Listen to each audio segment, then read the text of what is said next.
evening and welcome to Al Masaiya. Our headlines for tonight are the following.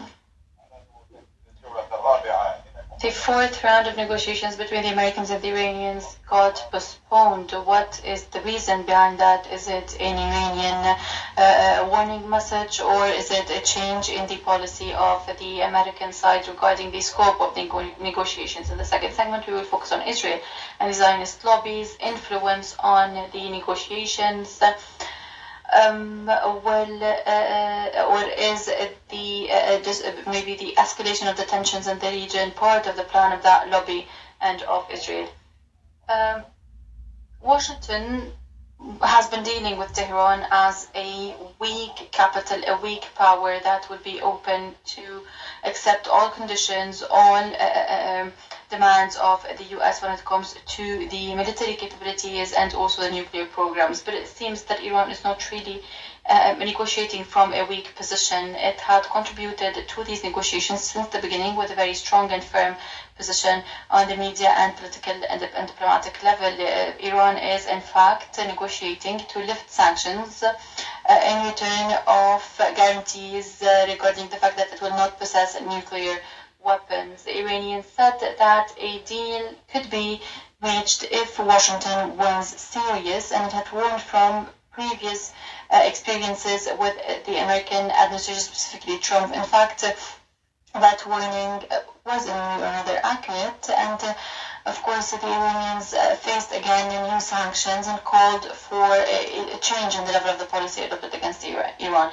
The negotiations started and have been, of course, maintained with main two obstacles. One, the sanctions. Two, the exacerbation of the tensions or the escalation of the tensions that occur at any time in the Middle East. And if delaying this round was a demand of the Omani side, which is, of course, the mediator, it could also be related to the tensions exerted by Israel regarding the enrichment cap and the support of Iran to its partners and allies in the region. Iran needs these negotiations to reach sanction relief and attenuate the pressure on the Iranian people and not maybe make concessions in front of Israel. We will discuss these issues with our guests from Tehran, Mr. Ahmad Abishnaz, a journalist from London, Dr. Marcus Papadopoulos, the host is introducing you, and thank you for being with us, and from Washington, Mr. Robert, the host is introducing you, and thank you for being with us. I will start from Tehran with Mr. Abishnaz. Good to meet you and to our other guests. And what about that delay? What do you think this fourth round was postponed? What are the main reasons behind that measure? Is it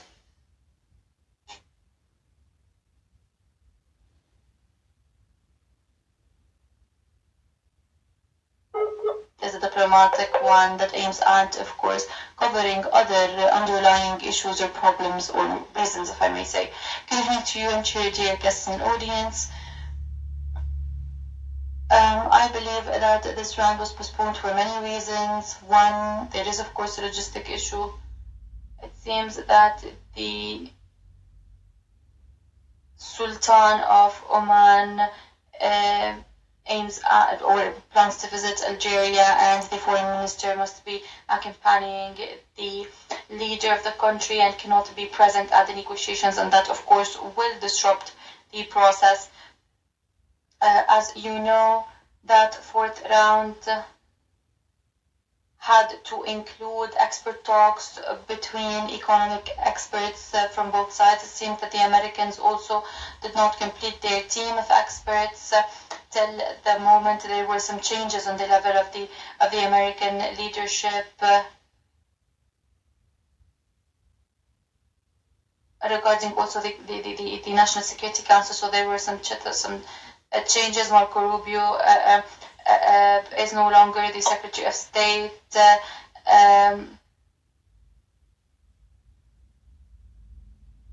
Some observers said that Witkoff could have filled the position of the national security consultant or advisor, and of course these changes on the level of the American administration also led to that delay. So, Mr. Abshnaz, you're saying that the reason behind that delay is in fact logistic one. Yes, yes.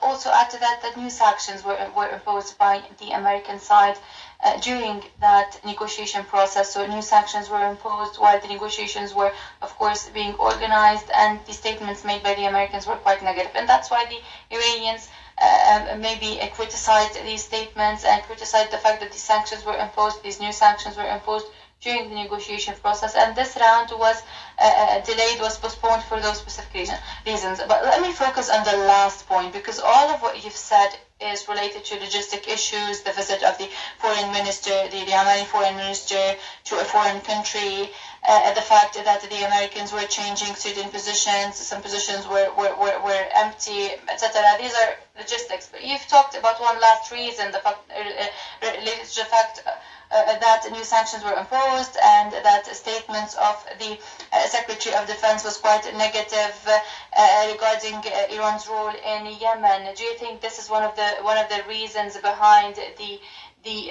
fact that the negotiations were postponed? Yes, I believe that this is one of the main reasons, one of the most important reasons.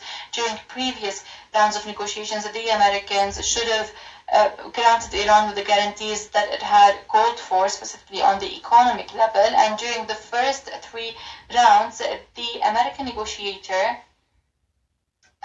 was postponing or maybe delaying these guarantees.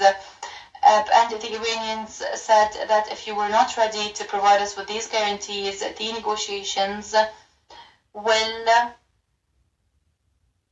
no longer be useful. We must, for example, delay that round for you to be capable of providing these guarantees, to explain to us how would the sanction relief process be implemented, how can we, of course, reach our result, of course, throughout this process. And it seems that the Americans were not really ready to provide these guarantees. That's why the round was delayed. I will refer this point to Mr. Robert from Washington. Do you think that the fact that this round was postponed, do you think that that will influence the negotiations as a whole?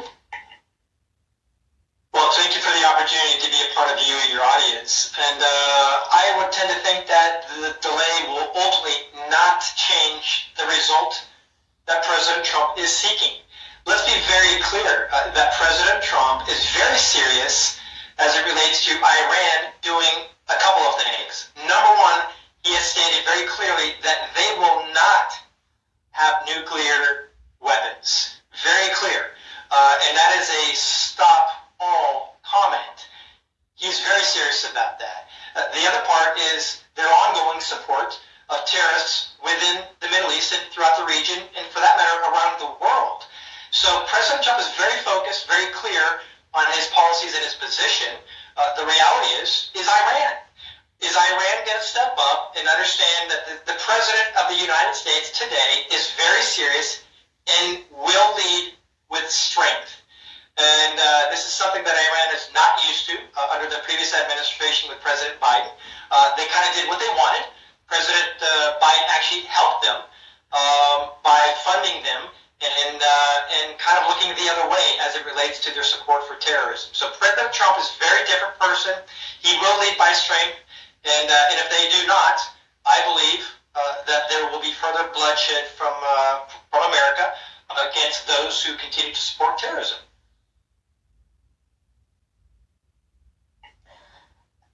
Ms. Robert, I stay with you. What about the statements of the defense minister of the U.S. and the new sanctions that were imposed while the negotiations were still being, of course, maintained and held and organized? What do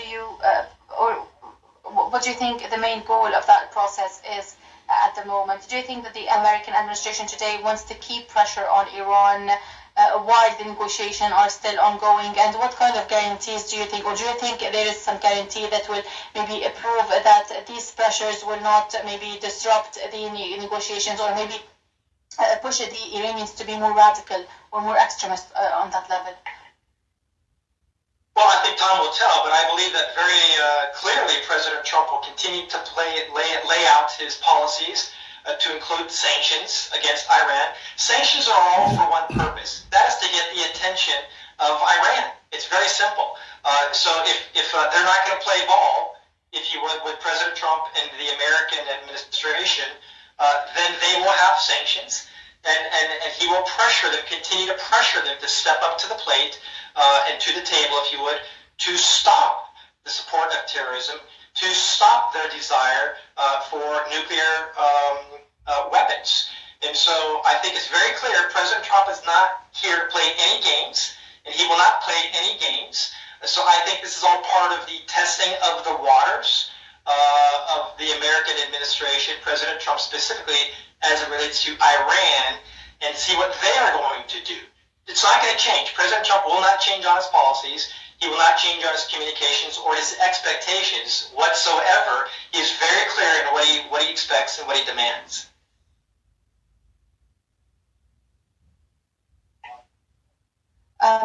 Very interesting. Dr. Papadopoulos, I would like to refer this point to you, and I would like to ask you the following. If delaying the negotiations occurred due to logistic reasons, add to that political ones that Mr. Abshnaz mentioned, but do you think, or that also coincided with another round of negotiation that was postponed between Iran and the three major European countries, and that of course led us to believe that all of these negotiations were postponed, and not only the fourth round between the Americans and the Iranians, rather the concept of negotiation as a whole was delayed or postponed. How do you analyze the delay of the negotiations with the Europeans?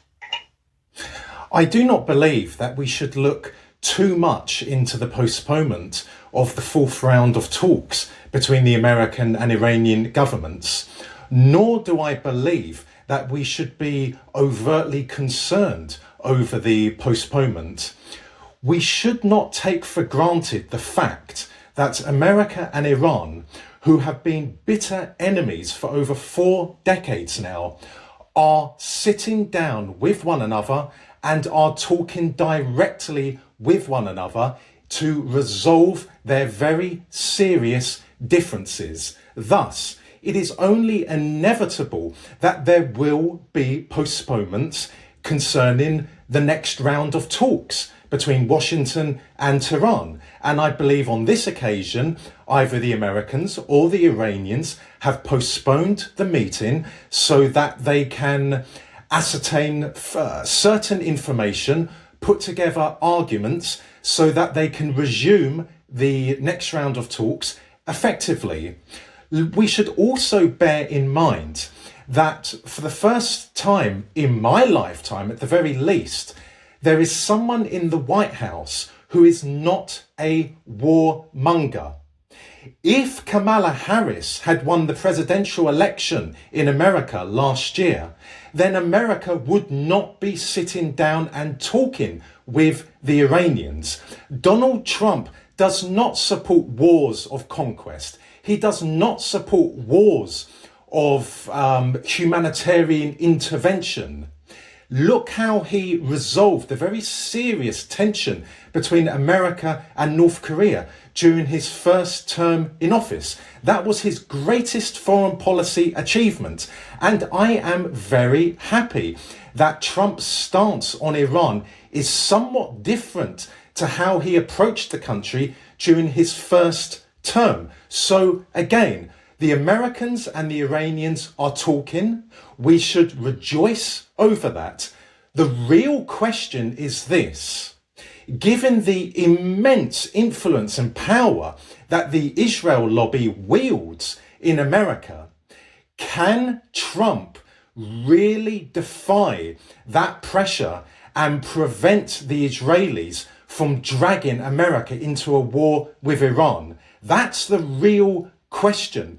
Only recently, Trump said that he will not allow Netanyahu to drag America into a war with Iran. That was a very positive comment. That demonstrates that Trump himself does not want war.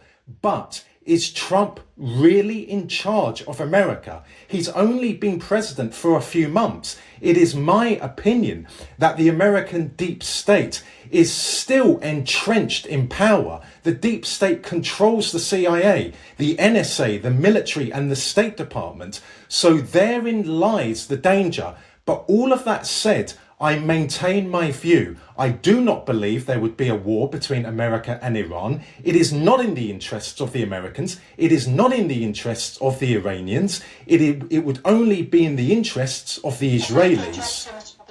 Dr. Papadopoulos, sorry to interrupt you here. I will go back to you on that point, but you've raised a very important point that I want to refer to my other guests. Mr. Robert from Washington, Mr. Papadopoulos talked about the American deep state or the American institutions, and recently we've seen that Mike Waltz was removed from his position, and according to Mike Waltz, according to Wall Street Journal, Mike Waltz is very radical when it comes to the Iranian question, to the negotiations with Iran, and also when it comes to Ukraine and the war in Ukraine. Do you think that there is any link between this radical position of Mike Waltz and the fact that he was removed from his position? Very possible, and I actually agree with my colleague about President Trump and his desire to not drag Americans into war. He is anti-war, but also pro-America. So he's very focused on bringing America first and safeguarding the American military and our borders. Why did Mike Waltz step down? Why was he fired, if you would?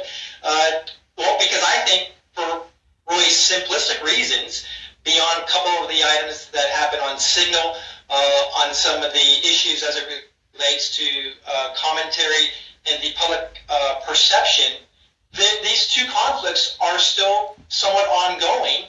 And President Trump, if you recall, said on day one, he wanted ceasefires on day one. And so the reality is, and he said also that the wars would stop on day one. So I believe there is definitely a disconnect of President Trump and his desires as it relates to what's actually happening on the ground, if you would, between obviously Israel, Iran, Hamas, Palestine, and of course also between Ukraine and Russia. So yes, I do believe there is some correlation between the facts that President Trump is a patient man, but not really. He expects things to get done in a very timely manner, and that's just his historic view. And Mr. Robert, sorry to interrupt you. I have a question. Do you think that Mr. Trump is trying to limit the influence of Israel on these negotiations by removing Waltz from his position? I think he's only clarifying what their position is. I'm talking about Israel. So look, obviously America is very pro-Israel. And Israel has stated that President Trump in the White House is perhaps their biggest ally.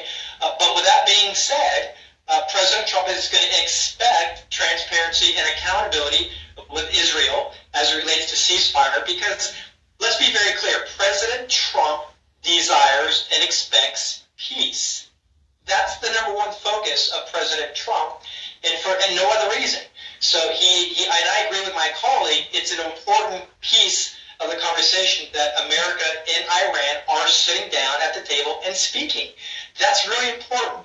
And I think it's the same thing with what's going on between Russia and Ukraine, as well as, of course, Israel and Palestinian and Hamas. The conversations are happening. That's progress. That is progress more so than what happened under President Biden. This is very interesting. I would like to refer that to Mr. Abshnaz. Do you think, Mr. Abshnaz, that Tehran is in fact maybe feeling that seriousness by Mr. Trump, because he had very clear and transparent statements saying that he's very serious, he wants to reach a deal, he wants to have a positive negotiation process that is result-oriented. So what do you think about that? Also, what do you think about Mike Waltz, of course, position? The Signalgate issue could be one of the reasons behind removing him from his position, but also what do you think about the fact that his position towards Iran and Ukraine could have had an impact on Mr. Trump's decision? And do you think that all of this maybe could indicate that the US is very serious when it comes to reaching a deal with Iran? And Mr. Kamal, Iran is transparent. If Trump was very transparent regarding the fact that he wants to prevent Iran from possessing nuclear power, Iran was also very transparent. Iran said that it does not want to develop any nuclear capabilities. It wants to lift the sanctions. And if Trump was very serious, he should have, of course, focused on these Iranian demands. And I believe that this would happen in one way or another. And I believe that Mr. Trump, must not allow any of the officials in his administration to disrupt the process of this negotiation. We've seen that the defense secretary and the secretary of state also had some kind of negative comments.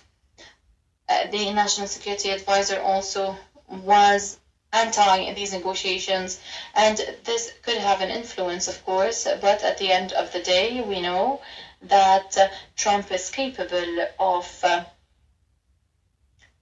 maybe of implementing his agenda and his vision, specifically when it comes to these negotiations. He sent Witkoff to be responsible for these negotiations because part of his government were rejecting these negotiations. They were pro Netanyahu's vision and wanted to go through a war with Iran. These could have an influence on the decision of the president, but at the end of the day, he is the only one responsible for these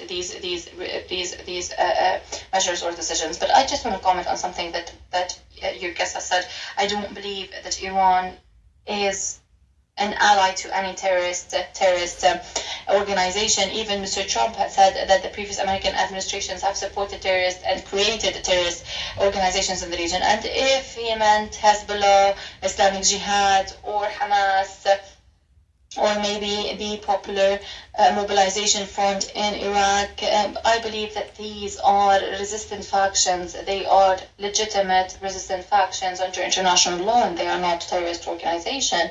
The United States does not have the... Sorry to interrupt you, Mr. Abshnaz. Yes, sorry to interrupt you, Mr. Abshnaz. Yes, these issues were not addressed on the negotiation table. The U.S. did not raise these issues on the negotiation. Do you think that they will discuss these issues? No. Before the beginning of the negotiations, and I am giving you this information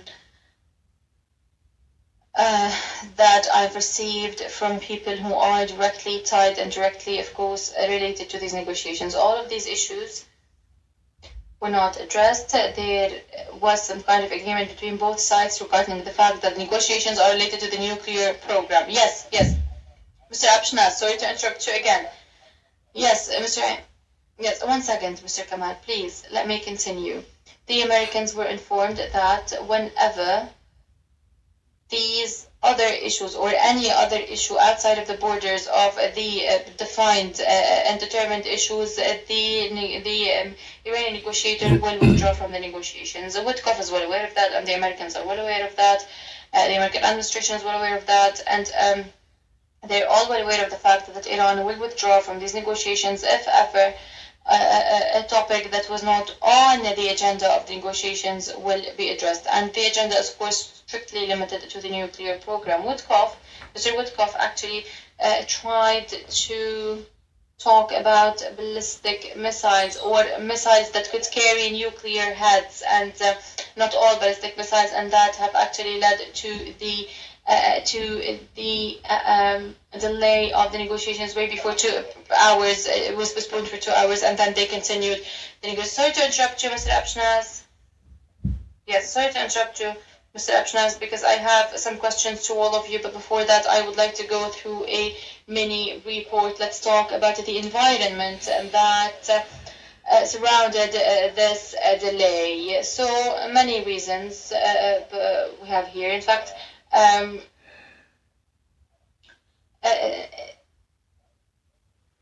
The fourth round of negotiations that was supposed to be held on Saturday was postponed. According to Iranian sources to Al-Mayadeen, the reasons for the postponement are tied to contradictory positions adopted by the US. Iran reiterated that it will not go through useless negotiations and that it will not allow these negotiations to turn into a mailbox for Israeli pressures. In fact, the Iranian team had some kind of doubts regarding the seriousness of these negotiations, and the Iranian sources told Al-Mayadeen that the American side could be trying to change the framework of the negotiations. The negotiation round that was supposed to be held in Rome between the Iranians and the Europeans was also adjourned. And now, according to Ismail Baqai, spokesperson of the Foreign Ministry of Iran, this postponement came after the demand of the Yemeni due to logistic issues. And of course, he also said that Iran entered these negotiations in order to lift sanctions and settle the nuclear issue. This postponement will not, of course, lead to maybe the end of the negotiations, of course, and a new round will be organized soon in order to continue the discussion that is related to the nuclear program and the sanction relief, as both sides agreed since the beginning. Now, if we look at the leaks regarding the postponement, the first leaks came from Axios and Israeli journalists, which of course led to a lot of questions and maybe concerns about the influence of Israel on that level. Israel, in fact, had a very radical position on that level and called for the full dismantlement of the nuclear program. Back to you, Mr. Imad Abshnaz. What do you think about the statements made by Iranian officials regarding the fact that the American side tried to change the frame of these negotiations? Is that what you've tried to explain a few moments ago when you said that Mr. Witkoff tried to address the issue of missiles that could carry nuclear heads? Do you think that this could be part of these attempts to change the framework? Yes, in the third round, and you've mentioned that in your report, in the third round, the talks stopped for approximately 2 hours because Mr. Witkoff wanted to talk or to address the issue of the Iranian missiles, ballistic missiles that could carry nuclear heads. And when they've said that, Mr. Abbas Arakchi said that he will stop the negotiations, and the Foreign Minister of Iran actually mediated in order to delay the negotiations for 2 hours and then come back, and the Americans decided to withdraw that demand or that suggestion from the table. I don't have enough information till the moment, and I cannot really say for sure, but it could be that the American side tried to add more items to the agenda, and the Iranians were very stubborn regarding that. Sorry to interrupt you, Mr. Abshnaz. Yes, sorry to interrupt you, Mr. Imad. Briefly, very briefly, in summary, maybe you are the first guest today on our screen who said that the Trump administration aims at maybe expanding the scope of these negotiations, and that it wants to normalize the ties with Iran. You've called it a historic rapprochement, and you've talked about potential investments. You've talked about that 1 week ago, and you said that according to your analysis and according to reports that you've read after the first round of the negotiations, the US could be open to maybe more rapprochement with Iran. How do you think that will happen? Now, I believe that, not that I believe, but according to the American officials, according to the American administration, the American side wants to make sure that Iran will not possess nuclear weapons. And but the Iranian side is saying that if this is your only concern, or Iran is open to cooperate in order to settle the issue and to attenuate the tensions. But if any party will address the national security issues of Iran, the ties between Iran and other allies in the region, then Iran will not go through negotiations. Mr. Abshnaz, sorry to interrupt you again. Mr. Abshnaz, sorry to interrupt you again. If there will be any potential American investment in Iran or maybe opening embassies, this requires agreements on the regional level and not only settling the nuclear program. We're talking about regional issues, discussions that should or that could cover regional issues and regional questions. Yes, if the American side wanted to deal with Iran and wanted to have access to the Iranian market, the doors are open. But of course, the Iranians will not accept to be prevented from protecting their national security. And this is not a red line for Iran only, but rather for all self-respecting countries. Every country in the region aims at having a positive relationship in the region, having a positive influence in the region, having, of course, a great presence in the region, being, for example, respected and defended in the region. So this is not only limited to Iran, and let me be frank, this is not related to the relationship of Iran with Hezbollah or with the Ansarullah in Yemen. Of course, even the Iraqis have some kind of influence in Iraq to their time.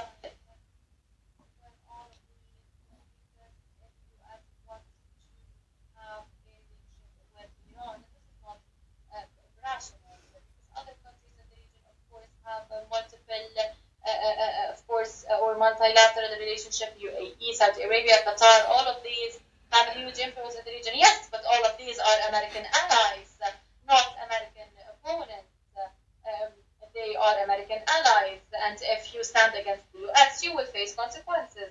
Allow me to refer this point to Mr. Robert. Yes, but I was just saying that it is not rational to allow other countries in the region to have weaponries and arsenal and prevent me from having these capabilities while Netanyahu is attacking Lebanon and Gaza. Netanyahu 2 years ago went to the UN headquarters and said that he will attack Iran's nuclear facilities, and other people said that this was, of course, a mistake and he does not really aim at doing so. Sorry to interrupt you again, Mr. Abshnaz. I would like to refer this point to Mr. Robert from Washington to have Mr. Robert, if you have any comment on everything that has been said, please do so. And I have a question to you.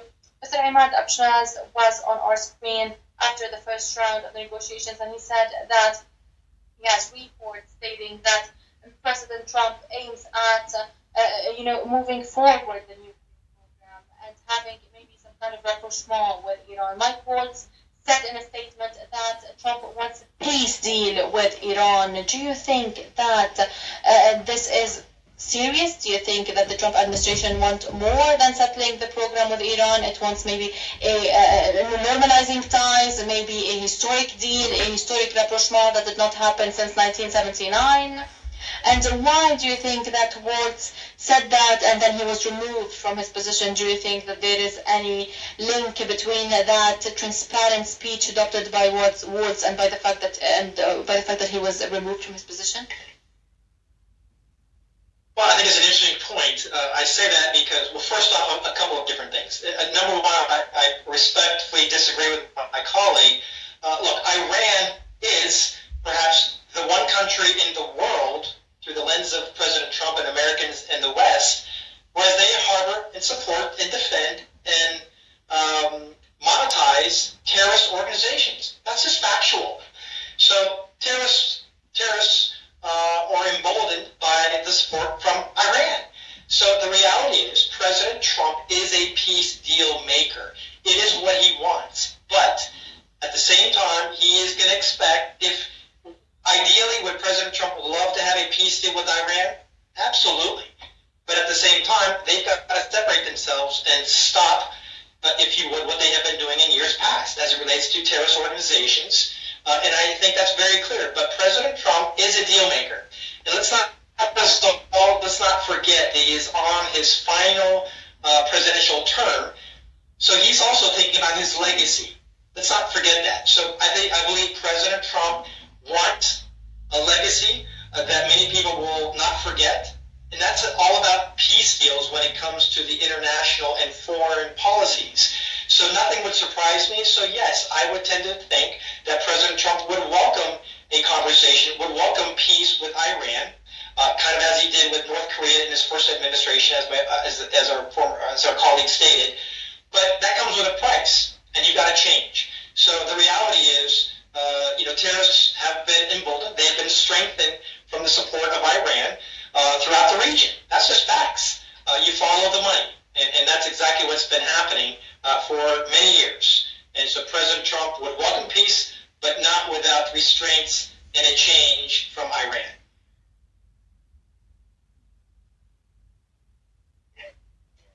I would like to refer this point to Mr. Papadopoulos from London. Of course, what do you think about that? Also, what do you think about the negotiations that were supposed to be held with the Germans, French, and British?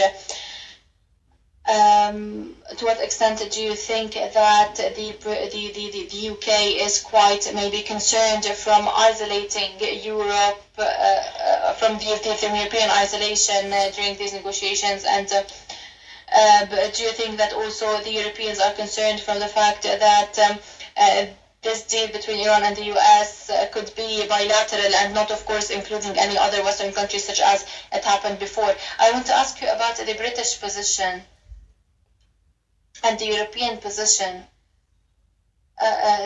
The UK wanted to have negotiations with Iran, negotiations that are equal to the ones that are happening with the Americans. So what do you think about that, and how can we actually understand that the European and British position? Firstly, it would be an exercise in futility for talks between Washington and Tehran to include how America views, for example, Hezbollah, and how Iran views Hezbollah. America and Iran will never see eye to eye on certain groups in West Asia.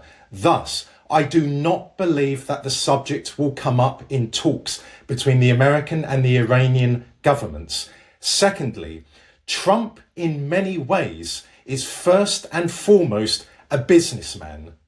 He therefore sees a golden opportunity for America and Iran to enter into an economic relationship with each other, which would be very beneficial to the American economy and very beneficial to the Iranian economy. I believe that Trump is morally opposed to war, but I also believe he sees war as a complete waste of money. So I am of the firm opinion that Trump sees a real opportunity, not just for America and Iran to peacefully resolve their areas of dispute, but also to engage in a very beneficial economic relationship with one another.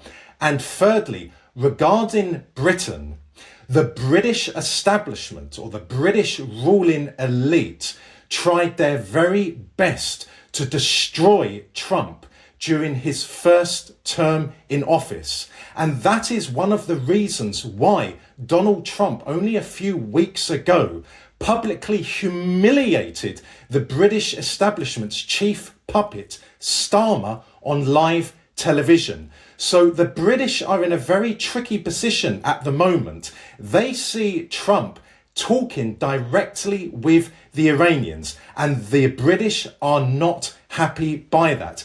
But there is not much that the British can do. So Trump is very aware that the British establishment is one of his major enemies, along with, of course, the American deep state. So these are going to be very interesting times. But I do believe that the British are probably, or the British establishment is probably trying to derail the talks between Washington and Tehran by talking to the American deep state. Because, as I said, the American deep state and the British establishment are terrible, terrible enemies of Trump and of the American people. And I should say, of global peace and global security.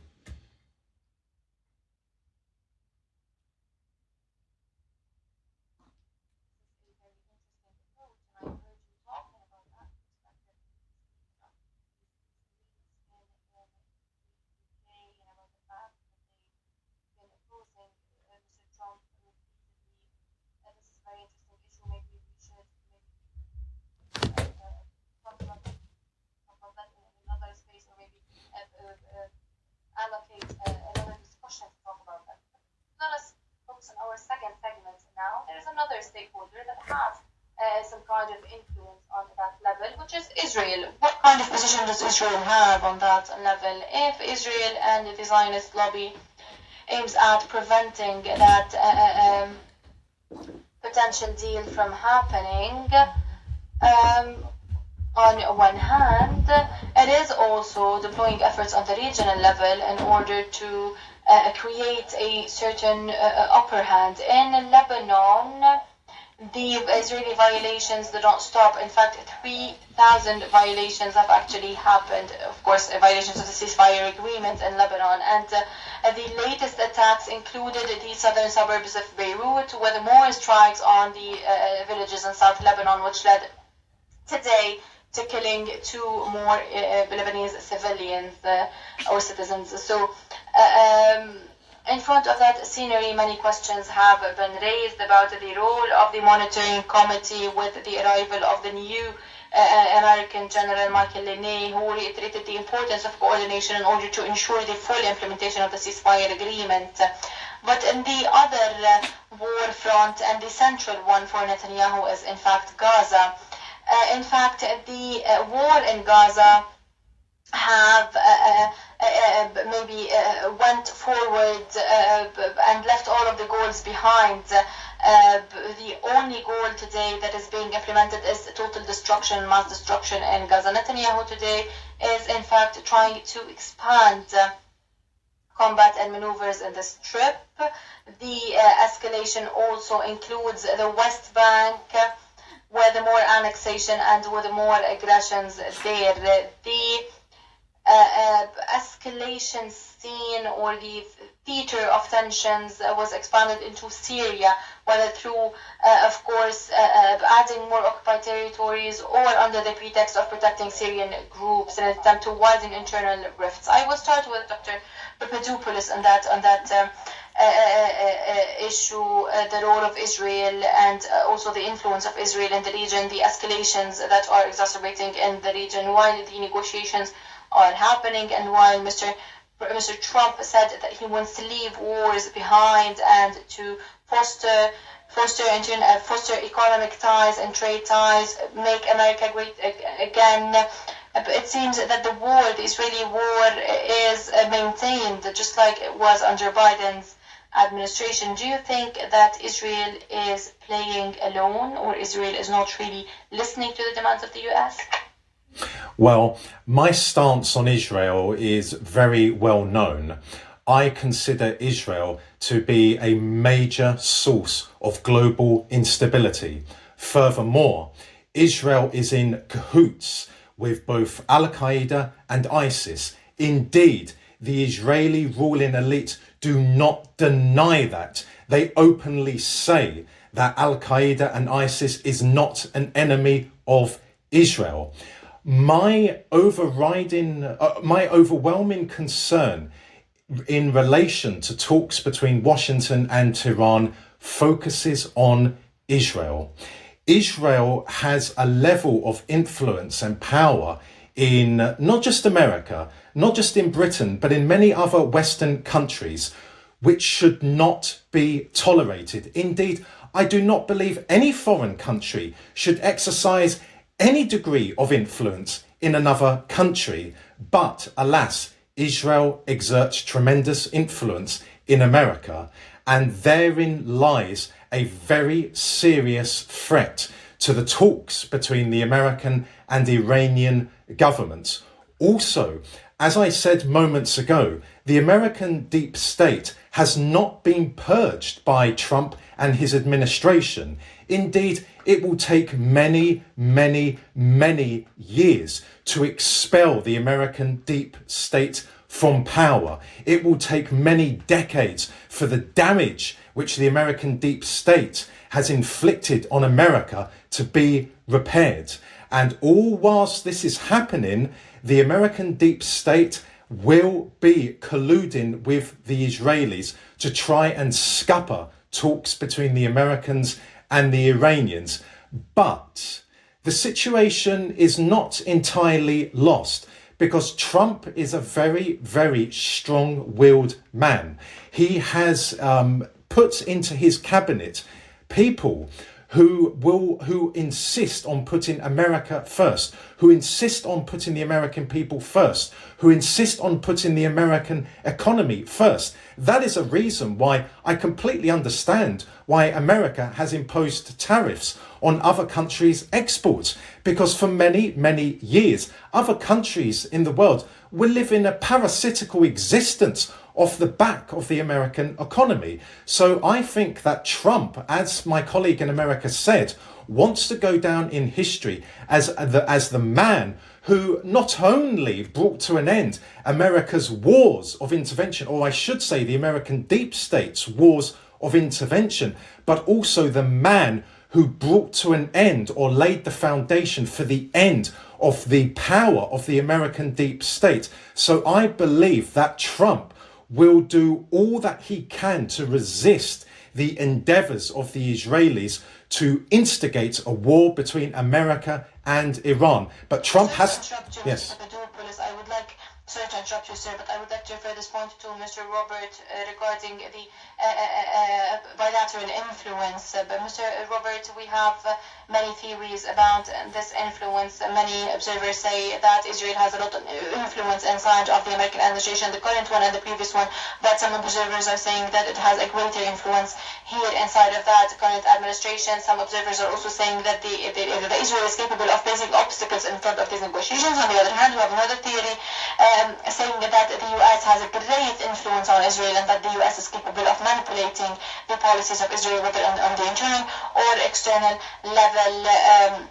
Even when it comes to courts, to the way Israel is dealing when the family members of the hostages, etc.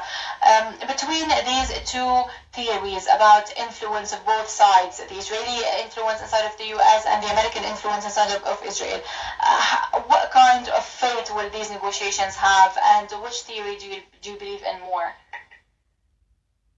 Well, I think it's a great point, and I think there's a combination of both theories. And yes, Israel has much influence in America, has much influence within Congress, and much influence within the White House. With that being said, that directly relates to our influence, President Trump's influence with Israel. And so let's be very clear. There's two different points here. They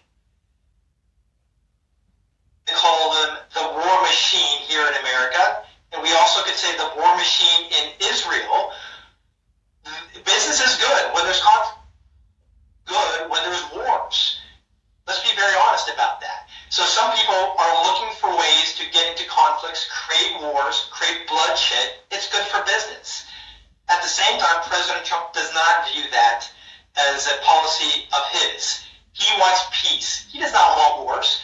He does not want further expense coming from the American taxpayers going to fund foreign wars, or for that matter, even having more U.S. military presence or influence of bloodshed around the world, specifically, obviously, within the region. I can say that with a very clear mind. I have a family member who is in the U.S. military, who is in the Middle East region. So with that being said, it's very personal for me as well. But President Trump seeks ways to work with people, find ways that we have what we have in common with them, to include Iran. And I think the war machine in America, as well as in Israel and other countries, well, they look at ways that we have differences. They seek ways of differences, which ultimately lead to conflict, which ultimately lead to more funding of the war machine. So there's very different views coming out, but make no mistake, President Trump has, I would say, the biggest influence, obviously here in America, but also the biggest influence in Israel. It's very clear, based on Netanyahu's comments, that President Trump is their biggest ally and perhaps the best president they've ever had, in recent memory. Very interesting approach. Thank you for that. Sorry, can you hear me? Are you still, Mr. Robert? Are you still talking? It seems that we've lost connection with Mr. Robert. Mr. Abshnaz, the hostilities between Iran and Israel is of course clear, but on the other hand also there was some kind of rapprochement happening between the US and Iran. A deal could be reached, maybe normalizing ties could occur between both sides, and maybe a nuclear deal could be reached. But we must wait and see the result of these negotiations, but they seem to be positive. How can Iran deal with that? Do you think that it is rational, it is logical for us to believe that there could be some kind of rapprochement with the US while Iran will keep hostility with Israel? This happened under Obama's administration, but it seems that it was not really rational, it was not really logical, because the agreement, the JCPOA, failed, and we've went through escalations again. Do you think that Netanyahu, or maybe Netanyahu, cannot place obstacles in front of these negotiations now, but afterwards in the future, after Mr. Trump's mandate, the potential agreement could be, of course, undermined? I agree with both your guests regarding the different perspective that Mr. Trump has, and specifically when it comes to the influence of the deep state and the fact that Mr. Trump has a different perspective. It is well known that Mr. Trump is not a part of that deep state, while Mr. Biden was, of course, very close and a part of that deep state. And yes, Mr. Netanyahu said that Trump is the greatest ally of Israel, but Biden was also one of the greatest allies, and he provided Israel with unequivocal support to Netanyahu himself. But this is Netanyahu's nature. He always tried to be close to the American president, and Trump is well aware of that, but Trump has a very strong personality. In his first mandate, he maybe explored Netanyahu's nature, Netanyahu's approach. And after Biden's, of course, win, Netanyahu did the same, and he became closer to Biden. I can quote some diplomats who said that if ever a deal was reached between Iran and the US, and if Trump was satisfied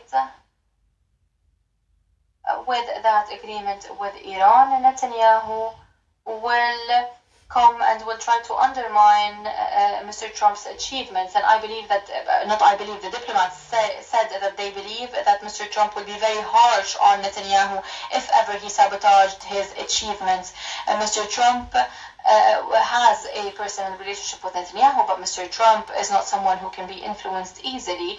And even the relationship between the taxpayers in the US and the Israelis who are benefiting from these taxes to launch wars is bad today. I don't believe that the Americans today are ready to sacrifice their soldiers and their tax money for the interests of Netanyahu and not the interest of the state of Israel. If the issue is related to Israel, our discussion would be different. But Netanyahu is the one exacerbating the tensions in the region, because he seeks his own personal interests rather than the interests of the state of Israel and the interests of the US. And I believe that the Americans are not ready to be dragged into a war just for the sake of Netanyahu's political career. Now, I believe that the 7th of October attack clarified that image for the Americans and for the Europeans, specifically when it comes to financing wars. There is a huge difference between supporting Jews and protecting the rights of Jews, because that is legitimate, but also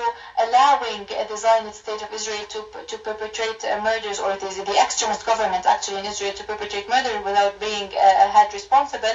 This is, of course, not acceptable. I believe that the Americans and the Westerners are now well aware of the fact that that their interests do not or will not be protected by wars, and I believe that Netanyahu will be persecuted internationally.